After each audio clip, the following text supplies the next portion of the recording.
నర్మద అయితే భోజనం చేస్తూ ఉంటుంది. ఇక తనకి చాలా ఆకలి అవ్వటంతో నర్మద అయితే గబగబా అలా ఫాస్ట్గా ఫుడ్ తింటూ ఉంటుంది. అలా తింటూ ఉండగా ఇంతలో అక్కడికి వేదవతి వస్తుంది. వేదవతి రాగానే వేదవతిని చూసి నర్మద అయితే తిన్న దగ్గర నుండి అలా లేచి నిలబడుతుంది. అది చూసి వేదవతి ఇలా అంటూ ఉంటుంది, ఏ క్షణాన నువ్వు నా కొడుకుని పెళ్లి చేసుకుని ఈ ఇంట్లో అడుగు పెట్టావో కానీ ఆ క్షణం నుంచి నా ఇల్లు పెటాకులైపోయింది.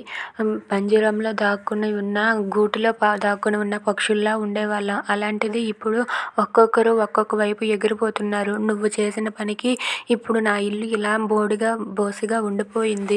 అయినా నా ఇంట్లో ఎప్పుడు ఇలాంటి గొడవలు ఏమీ రాలేదు. అలాంటిది నీ కారణంగా ఇప్పుడు నా ఇల్లు ఇలా ముక్కలయ్యింది అని చెప్పి వేదవతి అంటూ ఉంటుంది. ఆ మాటలు వినగానే నర్మద అయితే చాలా బాధపడుతూ ఉంటుంది. ఇక నీ కారణంగా నా ఇల్లు ఇలా చెల్లాచెదురు అయిపోయింది అని చెప్పి వేదవతి అయితే చాలా బాధపడుతూ ఏడుస్తూ ఉంటుంది.